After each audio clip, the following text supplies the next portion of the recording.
Hello बच्चों, आप सभी का स्वागत है हमारे चैनल पर। तो बच्चों, हमने अपनी पिछली क्लास में एक्सरसाइज 2.2 में प्रश्न एक किया था, ठीक है ना। तो इसके बारे में हमने संपूर्ण जानकारी डिटेल में डिस्कस की थी, ठीक है ना। तो क्या क्या इसके बारे में हमने डिस्कस किया था, इसमें सत्यता की जांच भी की थी, शून्यक के बारे में भी ज्ञात किया था, ठीक है ना। इसको क्या इसमें क्या करना था, इसको हम इसमें से हमें शून्यक ज्ञात करना लिखा है निम्नलिखित द्विघातीय बहुपद के शून्यक ज्ञात करना। तो द्विघातीय बहुपद हमें दिया गया है, तो इसके शून्यक हमने ज्ञात किए थे। जिस प्रकार से इसको किया था, ठीक इसी प्रकार से अन्य 5 प्रश्नों को भी हम करते हैं, ठीक है ना। और सत्यता की जांच भी इसमें करते हैं।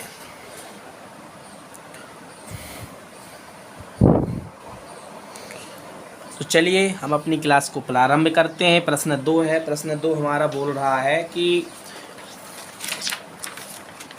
पहले प्रश्न लिख लेते हैं।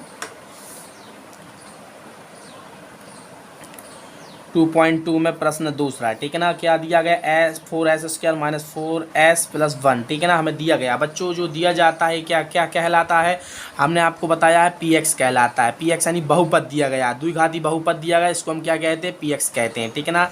तो क्या है, ps बराबर कितना दिया गया, इतना दिया गया बच्चों, ठीक है ना। तो क्या करना, हमें शून्य ज्ञात करना है। जब भी हम शून्य ज्ञात करते हैं, ज्ञात करना है, क्या ज्ञात करना है बच्चों, शून्यक। शून्यक जब भी ज्ञात करते थे तो हम क्या करते थे, px बराबर किसके बराबर हम लेते थे, 0 के बराबर में।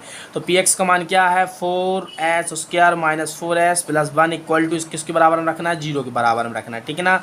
तो इसके आगे हम क्या प्रोसेस करते थे, इसके आगे हमने आपको बताया था, हमें सी का और ए का आपस में गुणा करना है। तो सी और ए का गुणा करने पर 4 एकम 4 प्राप्त होगा, रफ में करना है, ठीक है ना बच्चों।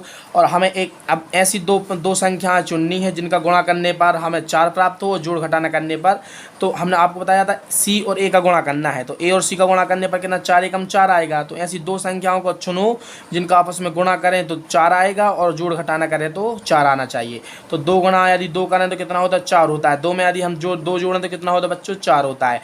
तो बस दो संख्या कौन कौन सी हैं, तो पहली जो संख्या हमारी है 4s² माइनस, इसको बदलना है बस, ठीक है। जो बीच में जो हमारी संख्या होती है ना, तो इसको हम बदलते हैं, bx को बदलते हैं, ठीक है ना बच्चों। तो क्या होगा, यहाँ पर बदल जाएगा 2s - 2s में। 2 और 2 हमने क्या करा, माइनस माइनस क्या होता है, प्लस होता है, ठीक है ना। और 2 दूनी 4 होता है, तो गुणा करे 4 आ रहा है, और जोड़ना घटाना पर भी 4 आ रहा है, +1 जैसा था वैसा, ठीक है ना बच्चों। यदि इन दोनों में यदि हम जोड़े ना तो हमारा 4 बन जाएगा, ठीक है ना। तो 4s² - 4s + 1 को हम ऐसा लिख सकते हैं, ठीक है ना। हमने इसको क्या किया, तोड़ लिया इसको।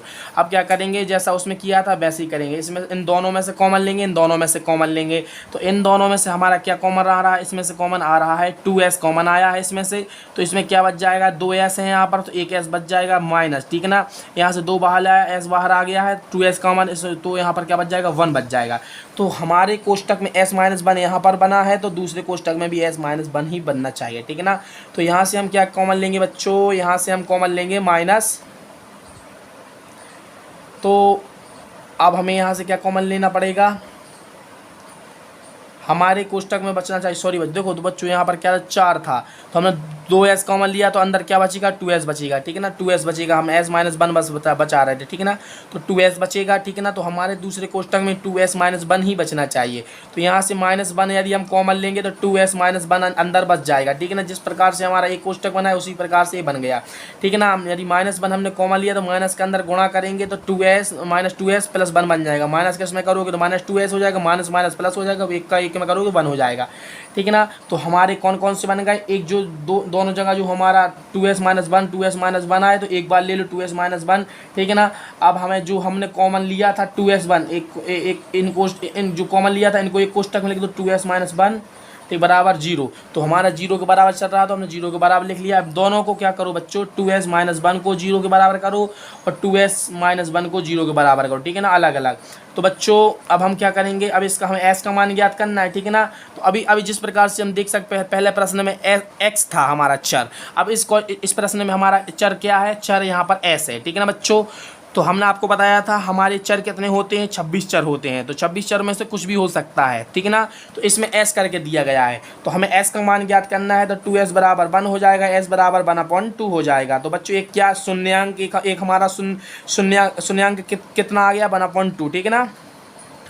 द्विघातीय बहुपद है तो द्विघातीय बहुपद में कितने शून्यक होंगे, 2 शून्यक होंगे। हमने आपको बताया जितने की घात होगी उतने शून्यक ज्ञात होंगे, ठीक है ना। तो यहाँ पर 2 की घात है तो 2 शून्यक ज्ञात होंगे। एक हो गया है, दूसरा ज्ञात करते हैं, इसमें करते हैं ज्ञात, ठीक है ना। 2s बराबर इसका पक्षांतर करो 1 आएगा, s का मान ज्ञात करोगे तो 1/2 आएगा। तो बच्चों अल्फा इसको मान लो, अल्फा बराबर कितना मान लो, 1/2 मान लो, और बीटा बराबर कितना मान लो, 1/2 मान लो, ठीक है ना बच्चों। जो हमें जो शून्यक आए हैं 1/2 और 1/2, इनको हम क्या मानते हैं, अल्फा मानते हैं और बीटा मानते हैं, ठीक है ना। अल्फा लिखा, अल्फा बराबर और बीटा बराबर। आप कुछ भी किसी को भी कुछ मान सकते, इसको मान सकते अल्फा, इसको बीटा मान लो, ठीक है ना। कहीं पर भी कहीं जो तुम्हें आपको मानना है मान सकते हो। तो शून्यक हमारे कितने आएंगे, 1/2 1/2। तो जो हमारे क्या होगा, शून्यक क्या कहलाता है, अल्फा और बीटा के मान कहलाते हैं। अब क्या करना है बच्चों, सत्यता की जांच। तो बच्चों सत्यता की जांच कैसे करते हैं हम, इनके देखो सत्यता की जांच करने के लिए हमें ए बी और सी के मान ज्ञात होने चाहिए, ठीक है ना।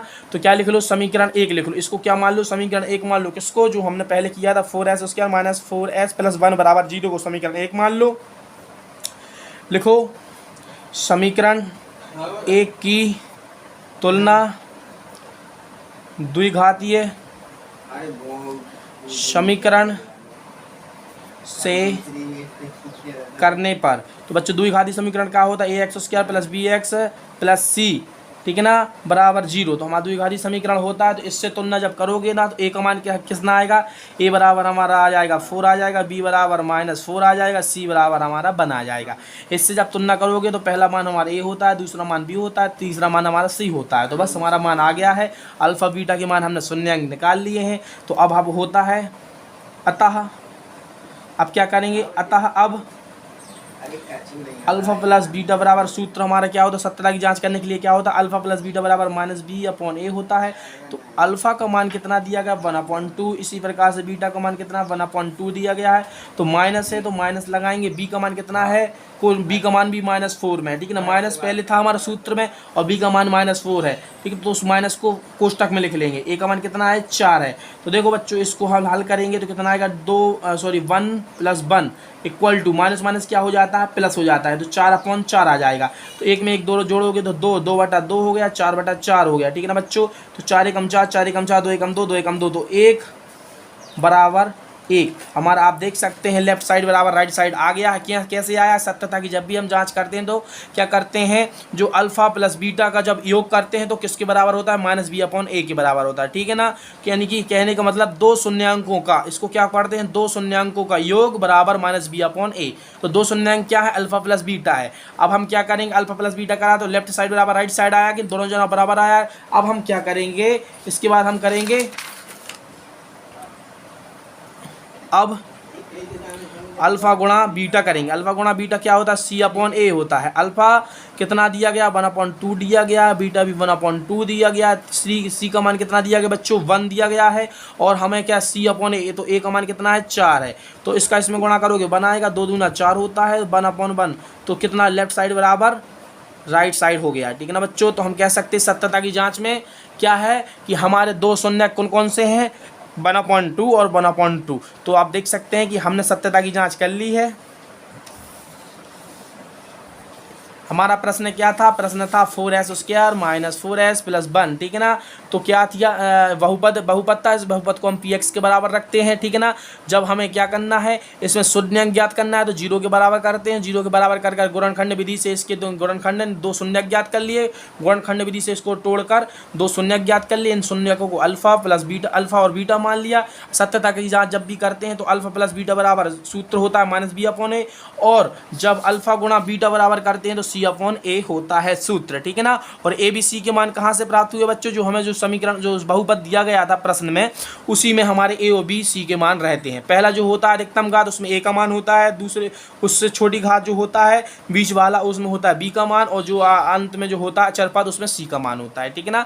तो इस प्रकार से हमें a b c के मान प्राप्त हो गए थे और 2 शून्यंक हो गए थे प्राप्त। अल्फा और बीटा के मान हमने सत्यता की जाँच कर ली है, तो लेफ्ट साइड बराबर राइट साइड हो गया था। तो मिलते हैं अगली क्लास में, तब तक के लिए जय हिंद जय भारत।